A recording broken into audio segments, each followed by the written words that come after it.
Hello everybody and welcome to another episode of my behind the scenes writing blog, or in this case it's an editing blog.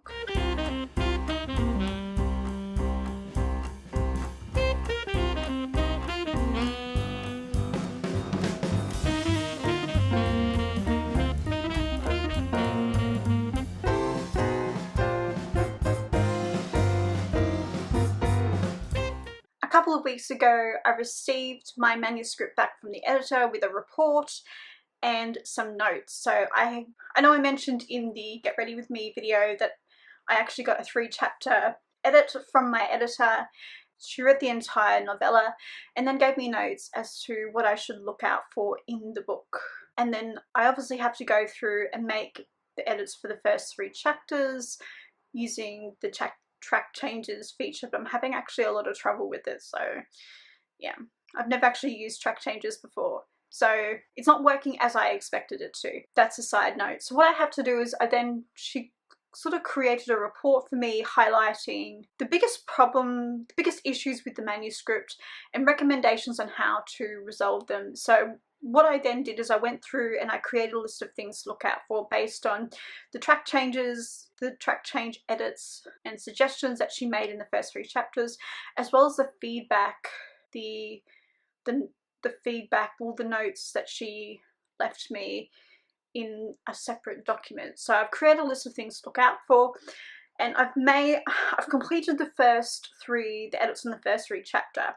I was going to start editing the rest of the book today, but then I realized I probably should send those first 3 chapters back to Roland just so he can read them, and because he's read the first act of the story, so I just want him to compare the before and after, just so I know that I'm on the right track. And even though, like, when you get a manuscript back from the editor, they will make suggestions, but it's up to you as to how you interpret the recommendations and the choices you make and how you apply the recommended edits. Some of them are just quite logical, whereas others you need to rewrite certain words, passages, and it's really up to you as to how you interpret that and make those changes. So I want to send those 3 chapters to Roland, so hopefully he'll read that tonight and let me know whether he thinks the story has improved or not, or whether I need to still kind of work on those 3 chapters. And based on kind of what he says, I'm probably going to consider that as I continue to edit the remaining part of the book. I'm probably not going to do any edits today because I feel like I want that feedback straight away before I then go and continue doing the same thing in the rest of the novella. One thing I forgot to mention is I use a program called BookFunnel. I've purchased the mid-list author one with the integration with MailChimp and MailerLite and all of those other integrations. I think it's $150 per year. It's not actually too crazy. I think I've got 2 pen names as well, and possibly a certain number of books. I can't remember. So I've got unlimited stored books, 5,000 downloads a month, and 2 pen names. So the mid-list author on its own without the integration it's actually $100, but for an extra $50 a year I can add a direct integration for MailChimp and a few other things. So what I did was I uploaded the new version of the book into BookFunnel, and then you can actually send the book directly to your alpha readers or beta readers using BookFunnel. So I just uploaded it and then I sent him a message and I just sent it off to him, so then he can just download it directly to his device. It just makes it easier, and I don't have to, not that my husband needs tech support, but it just makes it easier. So if I'm eventually going to send this to my dad because it's set in England and it's something he wants to read. I think he just misses this sort of the settings that he's actually asked me, he wants to read it, so I'm interested in sort of seeing what he thinks. So if I send it to someone like my parents, they can actually download it 1 click and it's super easy for them and they won't need any tech support, which is nice. Yeah, so it's super easy. So I did that already, and he's actually sent me a message just now, I just saw it flash up on my phone, and he's actually told me he's downloaded it, but I can see that in BookFunnel anyway. I can see the stats, and I know exactly who has downloaded it and who hasn't, especially if I've emailed it to people. While we're on the topic of working on editorial feedback, yeah, I actually purchased something on Amazon and it arrived today. Yay! And I've actually bought this to help me with my 4th draft. Well, I guess I'm calling this my 4th draft. So yeah, it's already partially opened.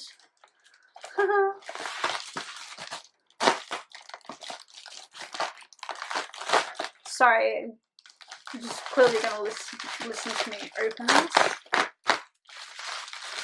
You can probably already see what it is. But it's the Rural Setting Thesaurus by Angela and Becca. Because I didn't think ahead of time and I didn't work out. I didn't do a bit of research and figure out how to pronounce their last names. And I'm a little bit scared to botch people's last names because the writing community is quite small. Yeah, so I'm basically going to use this to help me provide better descriptions of the more rural settings in my book.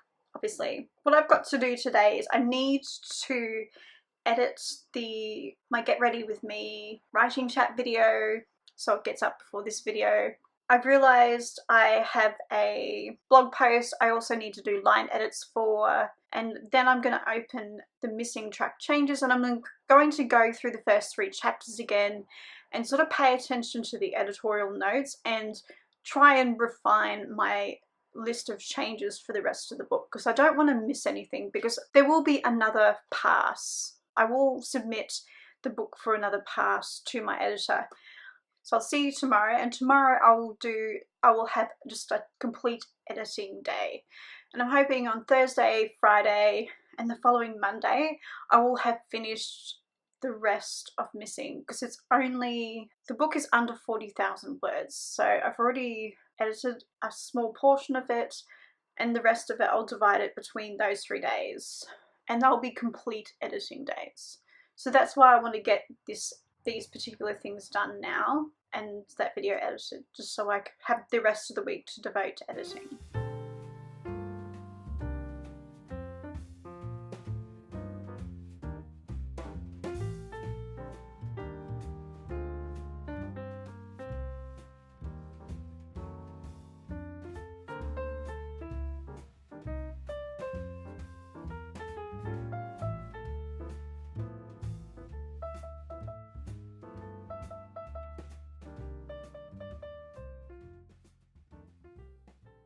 In the previous clip, I mentioned how I had all of these things I needed to do that day so I could spend the next few days purely on writing and editing Missing. And basically what happened is the week didn't go as planned. So that clip was, I can't remember what day it was. So the rest of that week didn't go as I originally planned.